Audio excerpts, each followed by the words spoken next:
Hello दोस्तों। आज हम स्टार्ट करेंगे अपना नया चैप्टर अंडरस्टैंडिंग द वेदर, मौसम को समझना। A change in the weather is sufficient to create the world and oneself anew. ये मार्शल प्रोस्ट का कथन है, जिन्होंने कहा है कि मौसम में बदलाव ही दुनिया और स्वयं को नया बना देने के लिए सफिशिएंट है, काफ़ी है। तो इस वाक्य से ही आपको मौसम की हम क्या अहमियत होती है इसका पता चल गया होगा। द बिग क्वेश्चन, अब बड़े प्रश्न क्या हैं? हम how can we measure and monitor the weather around us. हम अपने आसपास का मौसम कैसे माप सकते हैं या और कैसे इसकी निगरानी रख सकते हैं? How do weather predictions help us prepare for event like heavy rain, storms, drought and heat waves? मौसम का पूर्व अनुमान हमें भारी बारिश, तूफान, सूखा और लू से कैसे तैयारी करने में मदद करता है? Weather and its element. अब मौसम और उसके तत्व के बारे में जानेंगे। You wake up one winter morning and shiver. आप सर्दी की सुबह में जब उठते हो तो उठकर कांपते हो। You reach for thick cloth to keep yourself warm. आप खुद को गर्म रखने के लिए मोटे कपड़े खोजते हैं। In summer you choose clothes that keep you cool and comfortable. लेकिन गर्मी में आप कैसे कपड़े पहनना पसंद करते हैं? जो कि आपको लिए आरामदायक हो, ठंडक दें। ये वाक्य हमें बताते हैं कि हमारा शरीर मौसम के इंडिकेशंस के अगेंस्ट कैसे रिएक्शन करता है। Now what is weather? Weather क्या है? मौसम क्या है? Weather is a state of earth atmosphere at a particular time and place. मौसम उस समय और स्थान पर पृथ्वी के वायुमंडल की स्थिति को रिप्रेजेंट करता है। यही वेदर की डेफिनेशन है। But what is an atmosphere?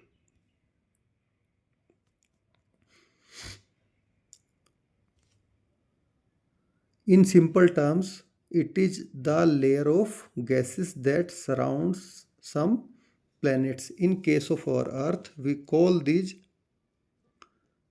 gases air. अब इसमें पूछा कि लेकिन वायुमंडल है क्या?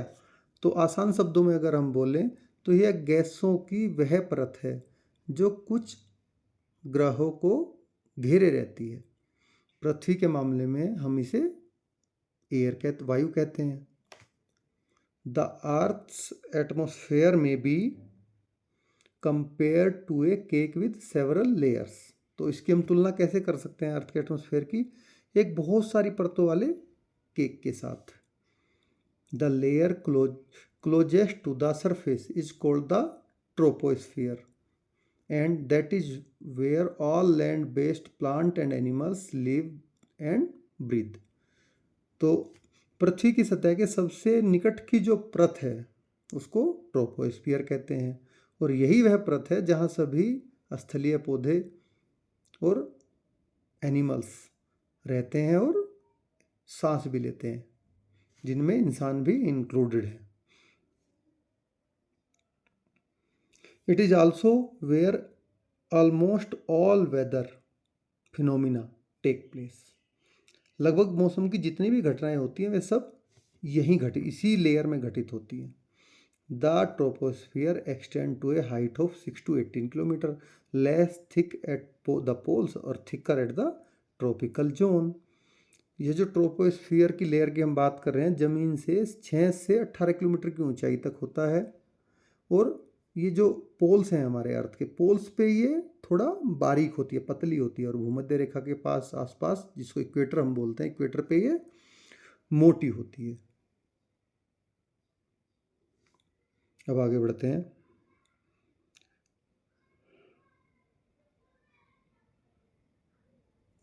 ठीक है, देखो,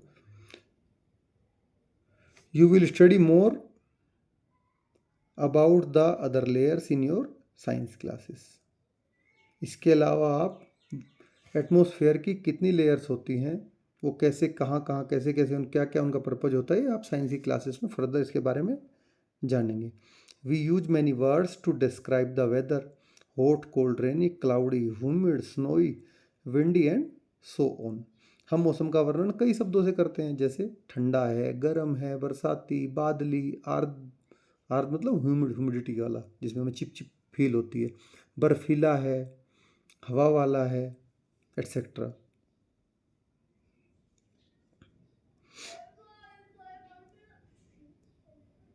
अब what are some of the word in your local language that you use to describe the weather. अब अपने लोकल लैंग्वेज में आप कौन कौन से वर्ड यूज करते हो वेदर को डिस्क्राइब करने के लिए, वो सारे आप खुद से देखना, पूछना अपने आसपास में अपने पेरेंट्स से कि हम कौन कौन से वर्ड यूज करते हैं locally. The element of the weather are, मौसम के अब जो मेन एलिमेंट, मुख्य घटक कौन कौन से हैं, वो निम्नलिखित हैं। पहला होता है इसमें टेम्परेचर, जिसको कहते हैं तापमान, कि वायुमंडल, हाउ हॉट और कोल्ड द एटमोसफेयर इज, कि वायुमंडल कितना गर्म या कितना ठंडा है।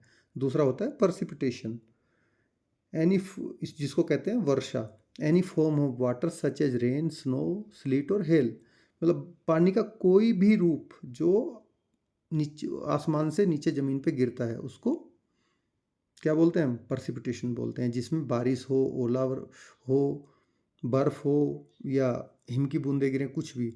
थर्ड होता है atmospheric pressure, the weight of the air above us. Atmospheric pressure क्या होता है, वायुमंडलीय दबाव, हमारे ऊपर की हवा का भार, मतलब जो एटमॉस्फेयर में हवा है वो हमारे ऊपर एक प्रेशर इम्पोज करती है, जिसको एटमॉस्फेरिक प्रेशर कहते हैं। नेक्स्ट है विंड, हवा, the movement of air including speed and direction. तो हवा से हमें क्या पता चलता है कि उसकी गति, हवा की गति, दिशा और उसकी डायरेक्शन का, किस दिशा। नेक्स्ट है humidity, the amount of water vapour in the air. आर्द्रता आपको सबको पता है, ह्यूमिडिटी क्या होती है, कि हवा में पानी की जो मात्रा होती है, water vapour present in air, उसको ह्यूमिडिटी बोलते हैं। नेक्स्ट पढ़ते हैं, इधर स्लीट क्या होता है, हेल क्या होता है, वाटर वेपर क्या होती है, उसके बारे में अच्छे से बताया गया है। इसको एक बार आप अच्छे से पढ़ेंगे और लर्न करेंगे। Now as you can see it would be difficult to कृष्णन to convey unless there is a commonly agreed way to measure the temperature. जैसा कि आप देख सकते हैं, कृष्णन के लिए यह बताना मुश्किल हो जाता है कि कैसे ठंड ज़्यादा है, जब तक कि तापमान मापने का कोई सामान्य मानक न हो।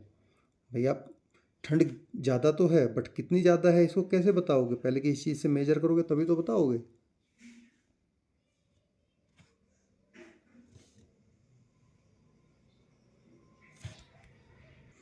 It is the same with other element of weather. अब इसी तरह मौसम के अन्य तत्वों के लिए भी यही है। In this chapter we will learn how we measure the weather using common standards. अब इस अध्याय में हम सीखेंगे कि मौसम को अब कैसे मानकों से, उसके मानकों से माप सकते हैं।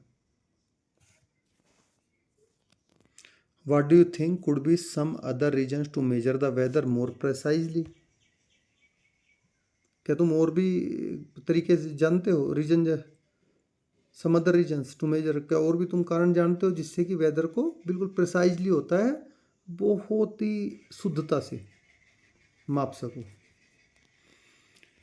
From early times human have closely observe nature, provided valuable information about coming rain और स्टॉर्म्स। प्राचीन काल से मनुष्य ने, एंशियंट टाइम से ही मनुष्य ने प्रकृति को बहुत गौर से देखा है, नज़दीक से, क्योंकि और तो कुछ उनके पास था नहीं वो, लेकिन उसको बहुत बारीकी से ऑब्जर्व करते थे। जैसे पक्षियों का उड़ना, चींटियों का अंडे ले जाना। नेक्स्ट इसमें ऑब्जर्विंग बर्ड फ्लाई लव,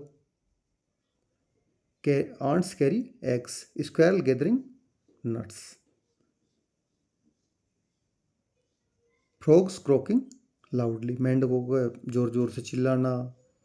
ये सब चीज़ें, वो इन सब चीज़ों का वो बड़े उस ध्यान से देखते थे। और even the opening and closing of pine cones, जो पाइन कोन होते हैं उनको भी ये खुलते बंद होते हुए बड़ी बारीकी से देखते थे, जिससे provided valuable information about coming rain और स्टॉर्म्स, जिससे उनको निकट भविष्य में आने वाली बारिश या तूफान की पूर्व सूचना, पहले से ही सूचना मिलती रहती थी।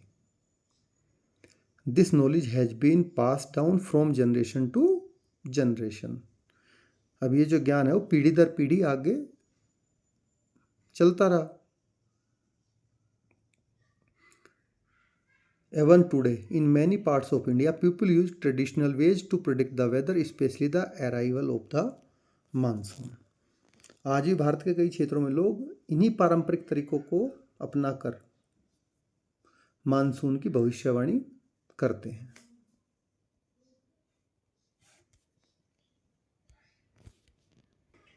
In the last few centuries, scientists have worked out methods to measure and monitor the elements of the weather with great precision. पिछले कुछ सेंचुरी से जो हमारे साइंटिस्ट हैं वो बहुत ज़्यादा हार्ड वर्क कर रहे हैं कि वेदर को मेजर करने के लिए, मॉनिटर करने के लिए, और उसके क्या क्या एलिमेंट वो करेंगे जिससे कि वेदर के फोरकास्ट में वो बिल्कुल बारीकी ग्रेट प्रिसिशन ला सकें। Based on these inputs, meteorologists try to predict how the weather will behave in particular region after a few hours or a few days or even a few weeks.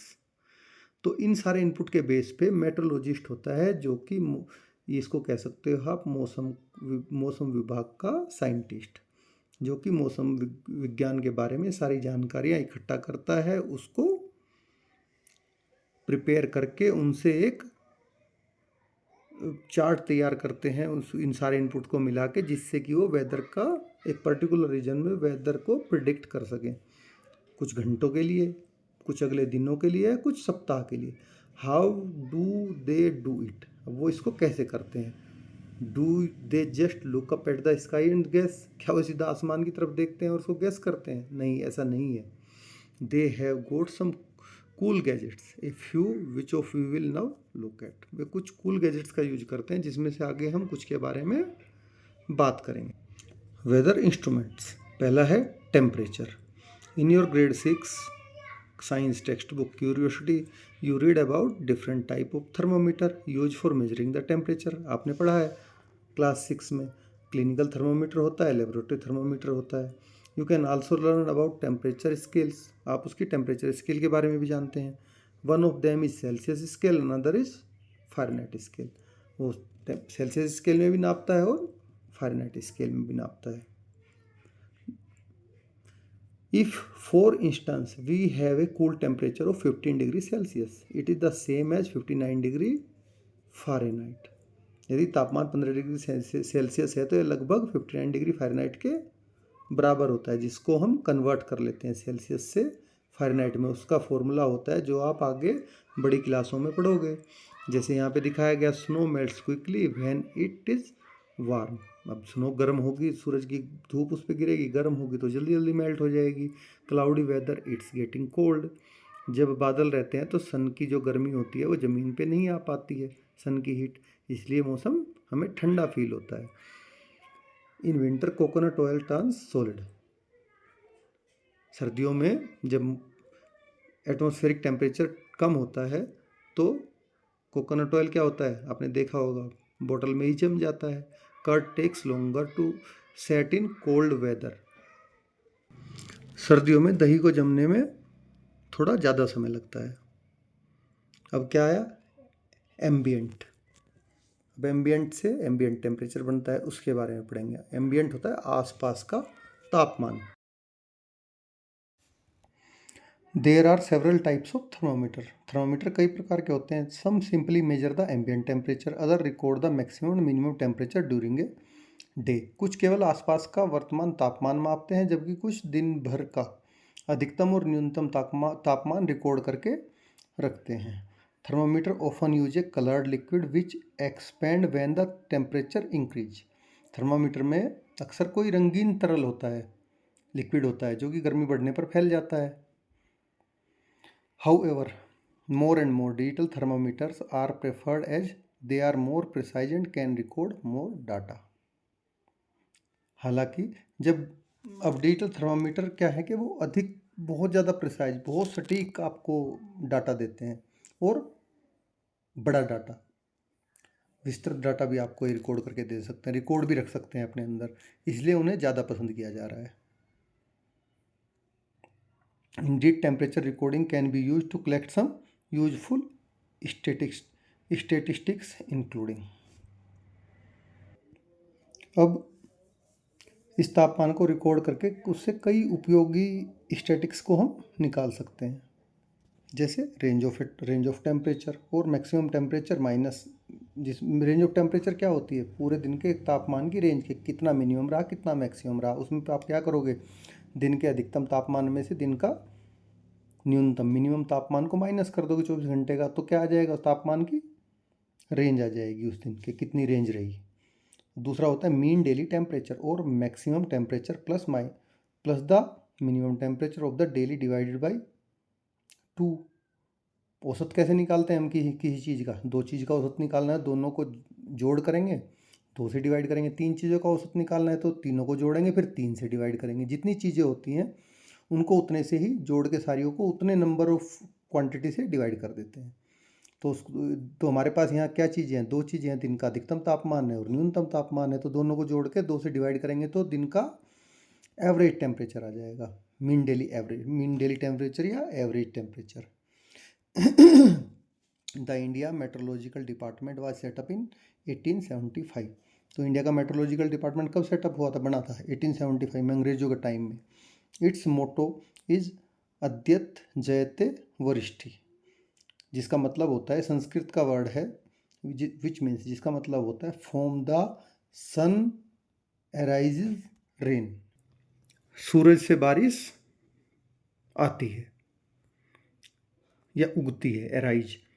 The phrase comes from the ancient text Manusmriti. हमारी एक ancient text book है जिसका नाम मनुस्मृति है, आप आगे जैसे जैसे पढ़ोगे आपको पता चलेगा, तो उससे ये लिया गया है। And the complete sentence reads from the sun arise rain, from rain comes food and from food living beings originate.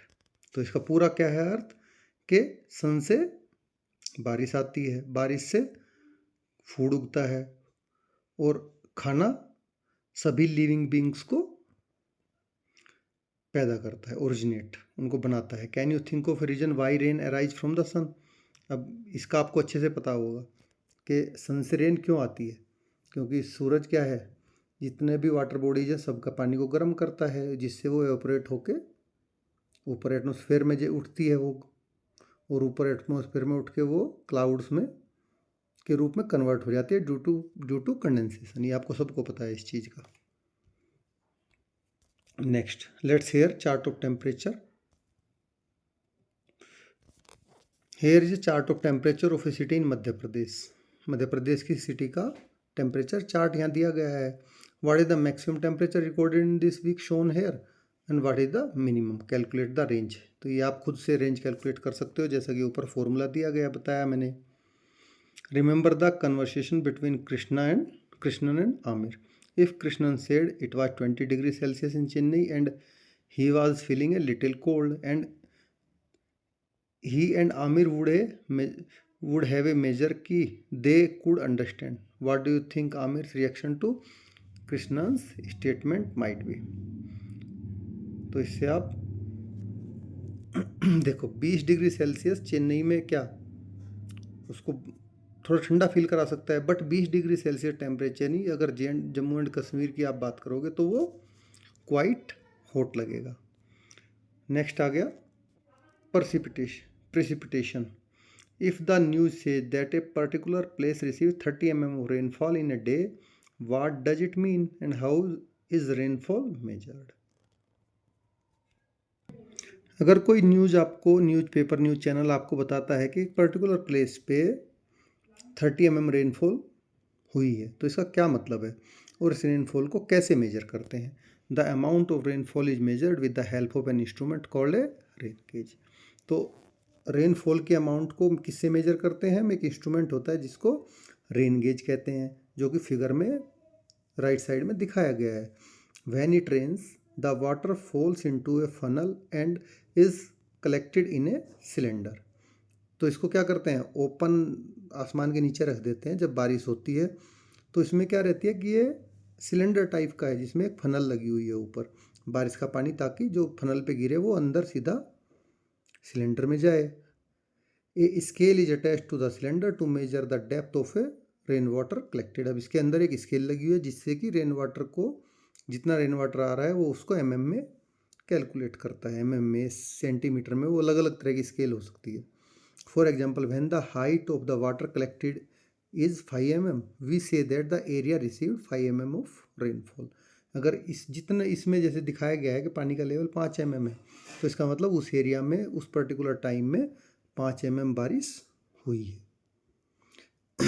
Make a rain gauge as shown in diagram above. अब आप खुद से भी एक रेन गेज बना के देख सकते हो जैसा कि डायग्राम में दिखाया गया है। You can try it very well. Next आ गया एटमॉस्फेरिक प्रेशर, जिसको बोलते हैं वायुमंडलीय दाब। ये होता क्या है? Our bodies are quite aware of temperature and rainfall. हमारे शरीर क्या है कि टेम्परेचर और रेनफॉल के लिए बहुत ज़्यादा अवेयर रहता है। ज़रा सा भी टेम्परेचर कम ज़्यादा हुआ या बारिश हुई तो तुरंत हमें फील होता है। But you may also have experience that the weather sometimes feel heavy as before a thunderstorm. लेकिन आपने कई बार ऐसा फील किया होगा, फील नहीं किया तो करके देखना, कि जब थंडरस्टॉर्म आने वाला होता है उससे पहले मौसम थोड़ा सा तुम्हें भारी भारी फील होता है। This is related to atmospheric pressure. ये मौसम तो आपको क्यों भारी भारी सा फील होता है? वो एटमॉस्फेरिक प्रेशर की वजह से। Which is the pressure exerted by the weight of air above and around us.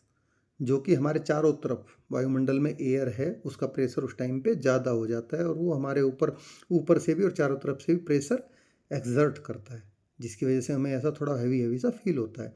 The atmospheric pressure is higher near in the sea coast and lower as we go higher up into the mountains. तो atmospheric pressure जो समुद्र तल है उस पर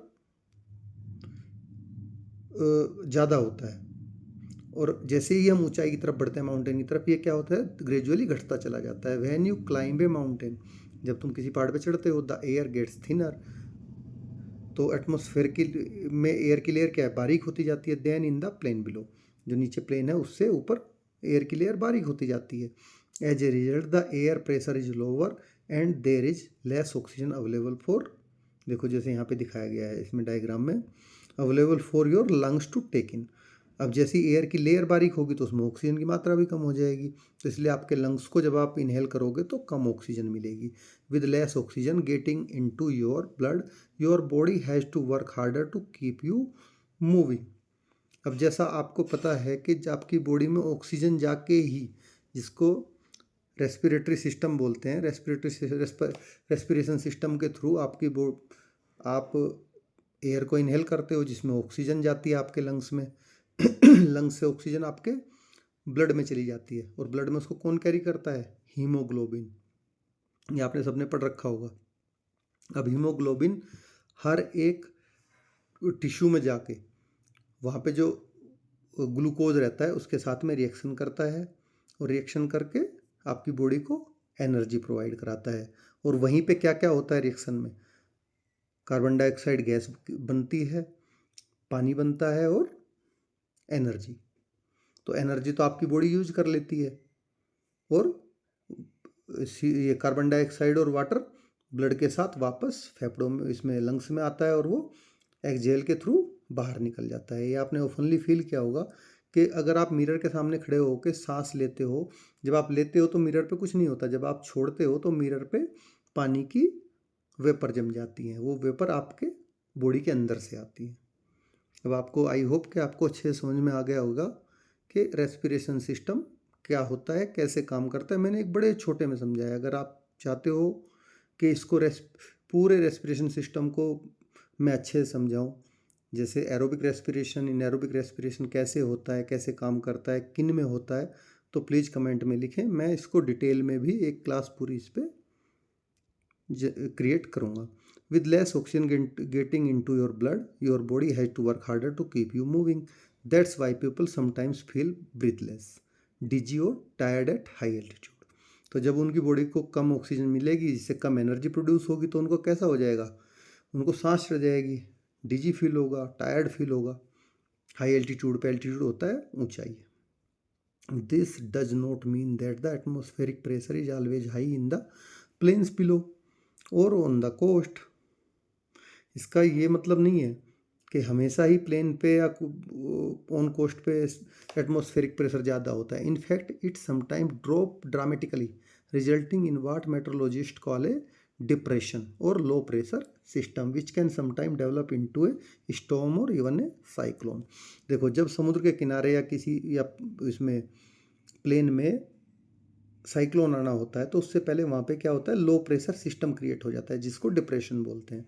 इसके बारे में ब्रीफली आप आगे पढ़ोगे कि डिप्रेशन क्या होता है, लो प्रेशर सिस्टम क्या होता है, कैसे क्रिएट होता है और उसके बाद कैसे वहाँ पे साइक्लोन आता है। वो धीरे धीरे जैसे आप आगे बढ़ोगे अगली कक्षाओं में या इस क्लास में भी मे भी किसी चैप्टर में वो आपको समझ में आएगा पूरा। तो वहाँ पे फिर साइक्लोन क्रिएट होता है। ठीक है, ये तो इस प्लेन में या कोस्टल एरिया पे भी लो प्रेशर सिस्टम क्रिएट होता है। Why do you think it would be important to measure atmospheric pressure? Who are the people most likely to use such measurements? अब आप ऐसा क्यों सोचते हो कि भाई एटमॉस्फेरिक प्रेशर को मेजर करना इतना इम्पोर्टेंट है, और कौन वे लोग हैं जो इसको मेजर करते हैं? The instrument use to measure the atmospheric pressure is called a barometer. तो जिससे वायुमंडल का दाब हम मापते हैं उसको क्या बोलते हैं?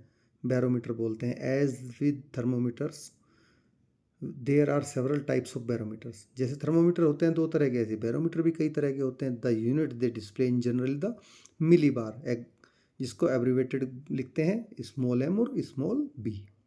तो इसकी यूनिट क्या है जो उस पर डिस्प्ले होती है? मिली बार।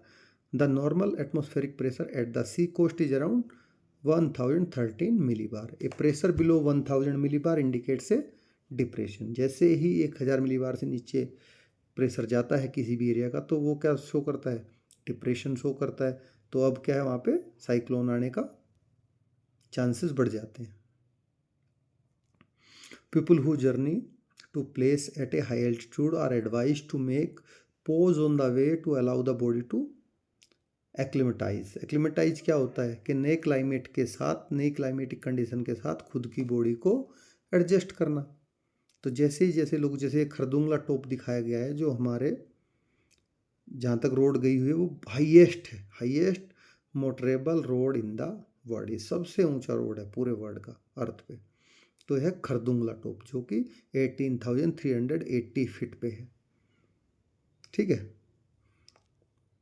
तो जैसे जैसे आप किसी हाई एल्टीट्यूड पे जाते हो, ऐसा नहीं है कि कोई भी आदमी के सीधा डायरेक्ट 18,380 फीट पे पहुंच जाएगा, नहीं। वो पहले अराउंड 5,000 पे रुकेगा कुछ दिन के लिए, वहाँ के क्लाइमेट के साथ एक्लिमेटाइज होगा। फिर 8,000, 10,000, 12,000, 15,000 धीरे धीरे वहाँ कुछ समय बिता के तब वो 18,380 फीट तक पहुँच पाएगा। अदरवाइज डायरेक्ट उसको 18,380 फीट पे ले जाओगे तो वो क्या हो जाएगा? ब्रीथलेस हो जाएगा, उसको सांस ही नहीं आएगी और उसके बहुत सारे ऑर्गन्स फेल हो जाएंगे, काम नहीं कर पाएंगे, क्योंकि वो उससे एक्लिमेटाइज नहीं है उसकी बॉडी उस एकदम से इतने लो प्रेशर से। और army personnel serve in high altitude places take like Khardungla in Ladakh, which is over 5,600 meters above sea level. It is hard to imagine how they live and work in place where the oxygen level is so low. अब आप imagine करो कि वो वहाँ पे इतना atmospheric pressure कम है तो ऑक्सीजन लेवल भी कम है, तो इतने कम ऑक्सीजन लेवल में वो कैसे काम करते हैं? The atmospheric pressure there is generally about 650 millibar. देखो कितना कम है। आप सोचो कि जब 1000 मिली बार से नीचे आते ही हमें यहाँ फील होने लगता है कि ठीक है भाई अब साइक्लोन आएगा, तो वहाँ तो 650 मिली बार ही है, जो कि बहुत ज़्यादा कम है। Next, wind is the movement of air from areas of high pressure to areas of low pressure. देखो, विंड का क्या होता है कि कहीं पे लो प्रेशर एरिया है क्रिएट हुआ है, कहीं पे हाई प्रेशर एरिया क्रिएट हुआ है, तो हाई प्रेशर एरिया से हमेशा लो प्रेशर एरिया की तरफ उसका फ्लो होगा, जिसको विंड कहते हैं, air movement. Speed and direction are two important factor when we describe the wind. अब वो कितनी गति से चल रही है और किस दिशा में चल रही है, ये उसके दो इंपॉर्टेंट फैक्टर है।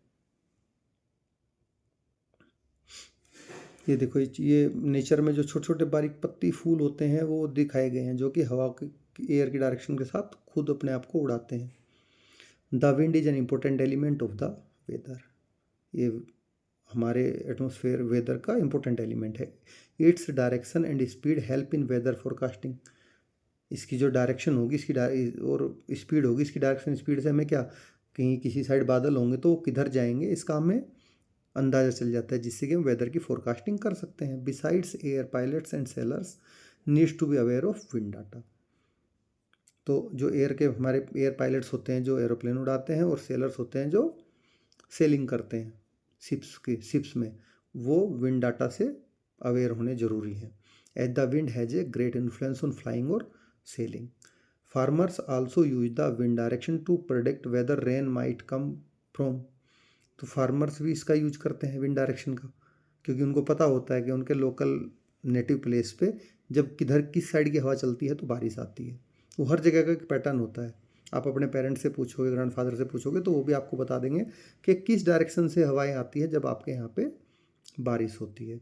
Also a greater wind speed will cause the soil to dry faster. अब हवा की गति अगर बहुत तेज होगी तो वो क्या करेगी, सोयल को जल्दी सुखा देगी। So how do we measure this direction and speed. अब इस डायरेक्शन को और स्पीड को हवा की हम कैसे मेजर करेंगे, उसके लिए भी एक इक्विपमेंट चाहिए। A wind vane has a rotating arm with a pointer at one end and tail at the other end. ये देखो विंड वैन दिखाया गया है इसमें, जो रेड और ये वाइट कलर का है। तो वो क्या होता है, उससे हमें एयर की डायरेक्शन पता चलती है। When the wind blows tail is pushed and the pointer turn in the direction of wind. ये बिल्कुल चारों तरफ डायरेक्शन में घूमने के लिए फ्री रहता है। तो जैसे ही हवा चलती है इसकी टेल को पुश करती है और ये हवा की डायरेक्शन में हो जाती है।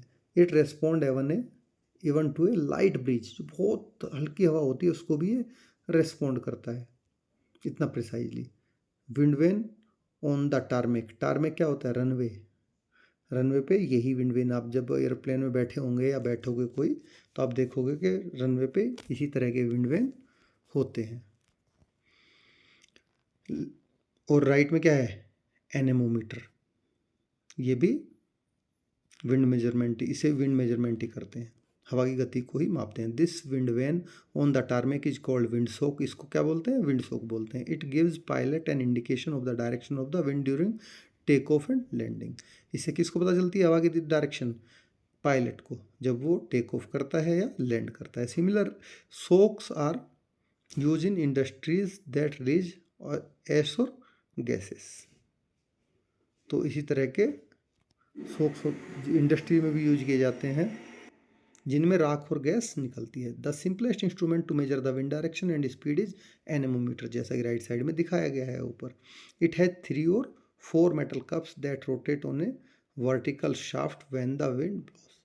तो ये क्या है, एक वर्टिकल शाफ्ट पे 3 या 4 मेटल कप लगे होते हैं और हवा की डायरेक्शन के साथ ये घूमते हैं जिस डायरेक्शन में हवा होती है। The stronger the wind the faster the rotation. जितनी तेज हवा होगी उतनी इसको फास्ट रोटेट करेगी। A meter test at the bottom count how many times the anemometer spin in a certain period. तो ये क्या बताता है, हमें हवा की स्पीड बताता है, डायरेक्शन नहीं बताता है हमें हवा की। ये हमें हवा की केवल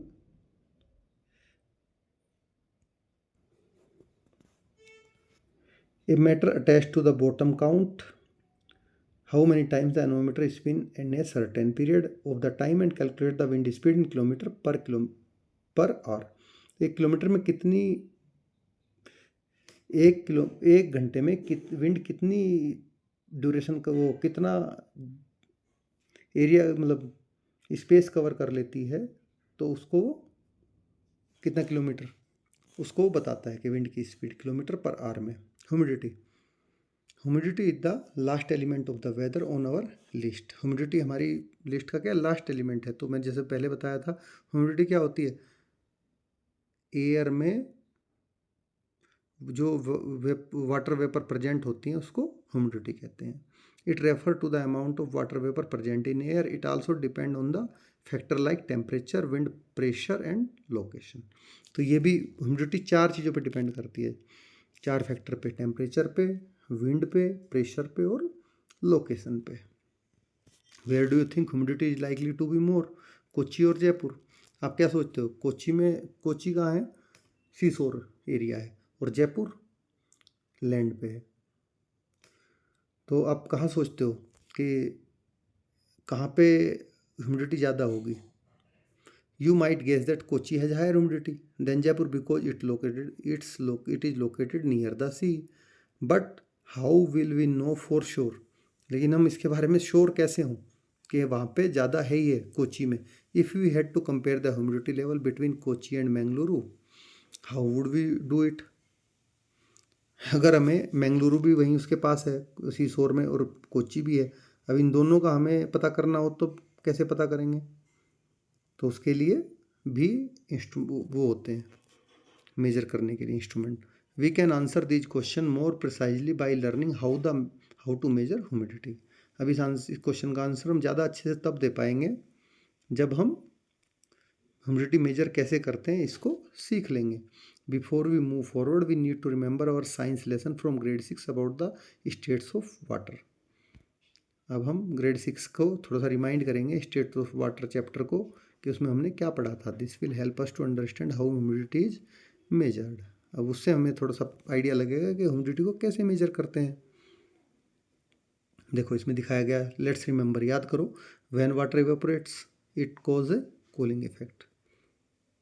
जब पानी इवेपोरेट होता है तो वो क्या कूलिंग इफेक्ट डालता है। If the amount of water in the air is already high, अगर ह्यूमिडिटी ऑलरेडी ज़्यादा है तो वाटर इवेपोरेट्स स्लोली, तो वाटर क्या धीरे धीरे इवेपोरेट हो, कम रेट से इवेपोरेट होगा। This is typically the case on rainy day. जब बारिश होती रहती है तो उस टाइम पे वाटर क्या है कि स्लोली इवेपोरेट होता है। Humidity of the air is measured as relative humidity. तो इसको कैसे मेजर करते हैं ह्यूमिडिटी को? रिलेटिव ह्यूमिडिटी से, इसको रिलेटिव ह्यूमिडिटी बोलते हैं। Air that would contain absolutely no water vapour. इसको अब रिलेटिव है तो किसी के साथ कंपैरिजन भी करोगे इसका, तो किससे कंपैरिजन किया कि वो एयर जिसमें बिल्कुल भी वाटर वेपर नहीं है, जो कि इम्पॉसिबल है नेचुरल कंडीशन में, इज रेटेड एट 0%। अब वाटर वेपर नहीं है तो 0% पे हो रहेगी वो। While air saturated with water vapour will have a humidity of 100%। जबकि एयर फुल सेचुरेटेड हो जाती है वाटर वेपर से तो उसकी ह्यूमिडिटी कितनी होती है? 100% होती है। सेचुरेशन का मतलब होता है कि वो स्टेट जिसके बाद में उसमें और ज़्यादा चीज़ वो घुल ना पाए या हो ना पाए। जैसे एग्जांपल मैं इसका दूसरा बताता हूँ कि यहाँ पे इस केस में बोला जा रहा है 100% ह्यूमिडिटी का, कि अब एयर में इससे ज़्यादा मॉइस्चर नहीं आ पाएगी। आप चाहे कुछ ही कैसी वेदर कंडीशन कर लो, बट इस 101% मॉइस्चर कभी नहीं हो पाएगी। ये अल्टीमेट है। जैसे आप एक गिलास में पानी लो उसमें और चीनी डालो 1 चम्मच, उसको घोलो, वो घुल जाएगी। 2 चम्मच डालो वो भी घुल जाएगी, कुछ थोड़ा लेकिन टाइम उसको ज़्यादा लगेगा। 3 चम्मच डालोगे थोड़ा और टाइम ज़्यादा लगेगा, बट घुल जाएगी। बट जैसे ही डालते रहोगे आप, एक टाइम ऐसा आएगा कि आपने जो 1 चम्मच पूरी डाली उसको आप कितना ही घुमा लो लेकिन वो कभी नहीं घुलेगी। क्यों? क्योंकि पानी का सेचुरेशन लेवल तब तक आ चुका होता है कि इतने पानी में केवल इतने ग्राम चीनी ही घुल सकती है। चीनी हो, नमक हो, कोई भी चीज़ हो, इसके बाद वो घुलना बंद कर देगी बिल्कुल एकदम। तो इसको कहते हैं saturation level. In practice dry weather has a relative humidity range between 20% and 40%। तो ड्राई वेदर में ह्यूमिडिटी की रेंज कितनी होती है? 20 से 40%। While humid weather usually falls between 60% to 80% relative humidity. जबकि जो ह्यूमिड वेदर होता है जिसमें हमें चिप महसूस होती है उसमें 60 से 80% तक होती है। और 100% जैसी ह्यूमिडिटी होती है किसी भी प्लेस की तो बारिश शुरू हो जाती है। If the humidity in Delhi is 52% while in Kochi is 84%, in the which of the two places are wet clothes likely to dry faster. अब इन दोनों जगह में से आप जो गीले कपड़े हैं वो कहाँ जल्दी सूखेंगे? ऑब्वियसली जहाँ पे ह्यूमिडिटी कम है वहाँ पे जल्दी सूखेंगे। And where are you likely to sweat more, और तो आपको पसीना कहाँ ज़्यादा आएगा? जहाँ ह्यूमिडिटी ज़्यादा है वहाँ पसीना आपको ज़्यादा आएगा। कि आप एज्यूम करोगे दोनों जगह टेम्परेचर सेम है तो सीधी बात है कोची में आपको पसीना ज़्यादा आएगा और दिल्ली में कपड़े जल्दी सूख जाएंगे। But how do we measure such numbers? लेकिन इन नंबरों को हम कैसे मेजर करते हैं कि 50% है, 52 है, 60 है? This is done through an instrument called hygrometer. Metre, इसके लिए भी एक इंस्ट्रूमेंट है जिसको हाइग्रोमीटर कहते हैं। Again there are several types of hygrometer depending on the principle they are based on. तो अपने प्रिंसिपल के बेस पे भी कई तरह के हाइग्रोमीटर होते हैं। The measurement of humidity is of great importance in many industrial process such as food processing. तो बहुत सारे इंडस्ट्रियल प्रोसेस ऐसे होते हैं जिनमें ह्यूमिडिटी का ग्रेट इंपॉर्टेंस होता है, जैसे कि फूड प्रोसेसिंग में। Museum also monitor humidity as they need to maintain a dry environment to preserve their exhibit. तो म्यूजियम में भी ह्यूमिडिटी का बहुत रोल होता है, क्योंकि उन्होंने जो पुरानी चीज़ें संजोए रहते हैं, अगर ह्यूमिडिटी ज़्यादा हो जाएगी तो वे उसको ख़राब कर देंगी। अब weather situations, as you can see we need several instrument to measure the weather at a particular place and time. तो वेदर स्टेशंस क्या होते हैं? जैसा कि आप देख रहे हो, हमें पूरे वेदर को मेजर करने के लिए किसी पर्टिकुलर टाइम को बहुत सारे इंस्ट्रूमेंट चाहिए होते हैं। A weather station bring all these instrument together. तो ये सारे इंस्ट्रूमेंट मिलके, जैसे थर्मोमीटर हो गया, बैरोमीटर हो गया, एनेमोमीटर हो गया और हाइग्रोमीटर हो गया, इनको सबको मिलके बनता है वेदर स्टेशन। सबको एक साथ लाता है, making it easy to measure and track the weather. Reading of all the measurements are taken at regular interval which help in mapping and forecasting the weather. अब सारे इंस्ट्रूमेंट एक सर्टेन इंटरवल पे regularly जो data collect कर रहे हैं उसकी mapping करते रहते हैं वेदर की फोरकास्टिंग के लिए। An automated weather station. तो ऑटोमेटेड वेदर स्टेशन क्या होता है? जैसे ऑटोमेटेड से आप समझ गए होंगे, जो कि सेल्फ ऑपरेट हो, सारे सिस्टम उसमें खुद से ऑपरेट हो रहे हैं, जिसमें ह्यूमन इंटरवेंशन की जरूरत नहीं है। An automated weather station is a self operating system that uses various sensor to measure and record weather data. बहुत सारे सेंसर होते हैं, वो खुद से ऑपरेट होकर वेदर का डाटा रिकॉर्ड करते रहते हैं, such as temperature, humidity, wind speed and direction, precipitation and atmospheric pressure. Such stations are widely used in field like agriculture, aviation, navigation, environmental monitoring, and so on. Provide accurate and timely weather information without the need for human intervention. अब ये इस तरह के station field में, जैसे कि बहुत सारे फील्ड में यूज होते हैं, जैसे कि एग्रीकल्चर के फील्ड में, एविएशन के में, नेविगेशन के में, एनवायरमेंटल मॉनिटरिंग करने में, और भी बहुत सारे हैं। जैसे ये सब चीज़ें मिलके क्या उनको क्या मिलता है, जिससे एक्यूरेट और टाइमली वेदर की इंफॉर्मेशन मिलती है ह्यूमन के इंटरवेंशन के लिए, कि भाई अब आपको आगे क्या करना है, कि वेदर ऐसा रहेगा आगे। इन 2023 the national disaster management authority set up an AWS at a glacial lake of Sikkim at an altitude of more than 4800 meters above sea level। तो सिक्किम में इन्होंने 4800 मीटर से भी ऊपर, मोर देन 4800 मीटर पे अपना एक AWS automated weather station setup किया है नेशनल डिजास्टर मैनेजमेंट ने। The AWS provide early information about upcoming weather conditions. क्योंकि वहाँ पे क्या है कि बारिश बहुत तेज आ जाए तो लैंडस्लाइड बहुत ज़्यादा होता है सिक्किम में, इसलिए लोगों को जिससे बहुत ज़्यादा परेशानी, बारिश ज़्यादा आएगी, लैंडस्लाइड होने के भी खतरे हैं, वहाँ पे पहाड़ी एरिया है, नदियाँ हैं, वो बहुत ज़्यादा तेज़ी से आएंगी तो बाढ़ भी आ जाएगी। तो इसलिए वहाँ पे बहुत ज़्यादा ज़रूरत है प्रायर वेदर इंफॉर्मेशन की, और वो भी precisely predicting the weather. Meteorologist collect data using these instrument over long period of time. अब इन मेट्रोलॉजिस्ट क्या करते हैं, बहुत लंबे समय तक इन सब से डाटा कलेक्ट करते हैं। They study the data and use scientific methods to try and predict the weather. अब ये साइंटिफिक मेथड यूज करते हैं इससे वेदर को प्रिडिक्ट करने के लिए, इस डाटा से जो बहुत लंबे टाइम का उन्होंने डाटा कलेक्ट किया है और जिसको वो एनालाइज करते हैं। Such predictions are very important nowadays as climate change makes extreme weather such as drought, flood, cyclones etc. more frequent।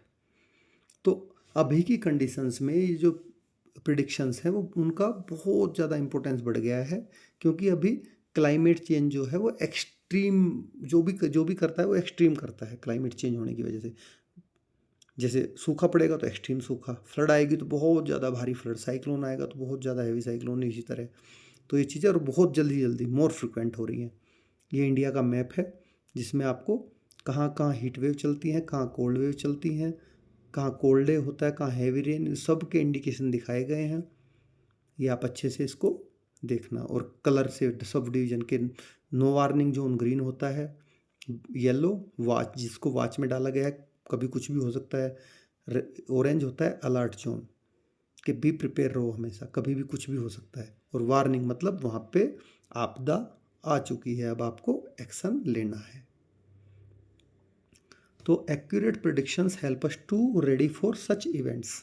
अब एक आपके पास एक्यूरेट प्रिडिक्शंस होगा तभी तो आप एकदम उस इवेंट के लिए रेडी हो करोगे खुद को कि ठीक है भाई, अगर समुद्र किनारे बाढ़ आने, ये समुद्र के किनारे साइक्लोन आने वाला है तो आप मछुआरों को बोलोगे कि ठीक है भाई पहले से ही कि भाई अपनी नाव नाव साइड में करो, अब आप सेलिंग के लिए मत जाओ बोट पकड़ ये फिश पकड़ने के लिए, और अपना घर पे रहो, सब अंदर अपने सामान को अच्छे से बांध के रखो। They also enable local government to mobilise resources and prepare for any disaster. तो ये लोकल गवर्नमेंट को, जैसे मैंने बताया, उनको प्रिपेयर होने के लिए हेल्प करते हैं। For example, if stormy weather is expected at sea, fisherman are warn about venturing out in their boats और an entire coastal area might have to be evacuated if a cyclone is expected. तो अगर stormy weather लग रहा है तो fisherman को रोकेंगे कि भाई आप मत जाओ मछली पकड़ने, और अगर साइक्लोन आना है तो पूरे कोस्टल एरिया को खाली करा देंगे, इवैक्यूएट करा देंगे कि इसको पूरे को खाली करो, जिससे कि नहीं तो लोगों की जान जा सकती है। Discuss in pairs different situations in which weather predictions are helpful. तो आप वेदर की प्रेडिक्शन किन किन चीज़ों में हेल्पफुल हो सकती है, इस पूरा आप आपस में डिस्कस कीजिए। Look carefully at the map of India above. This map was issued by the India Meteorological Department on 19 May 2024. ये मैप कब इशू किया था मेट्रोलॉजिकल डिपार्टमेंट ऑफ इंडिया ने? 19 मई 2024 को। Study the icon and connect them to condition shown on the map. अब icon को जैसे मैंने बताया स्टडी करो और उसको कनेक्ट करो। तो बिफोर वी मूव ऑन, ये पूरा आप पढ़ोगे, ये सारी चीज़ें इसमें ऑलरेडी कवर मैंने कर दी हैं आपके चैप्टर में। तो बच्चों, सबसे पहले आपको video line by line definition के साथ में कैसी लगी, इसको कमेंट बॉक्स में ज़रूर बताएं। और आगे हर चैप्टर की वीडियो देखने के लिए चैनल को सब्सक्राइब ज़रूर करें। और अगर आपकी तरफ से कोई सजेशन हो, स्पीड मेरी कम है, ज़्यादा है बोलने की, या मैं और डेलिब्रेट करके आपको चीज़ें बताऊं, या आपको किसी टॉपिक पे कोई ऐसी चीज़, जैसे मैंने रेस्पिरेशन बताया, इस टॉपिक में किसी चीज़ पे आपको स्पेशल क्लास की ज़रूरत है तो प्लीज़ उसमें ज़रूर लिखें कमेंट बॉक्स में। I will try to make a class on that topic also. Thank you for watching. Please subscribe the channel.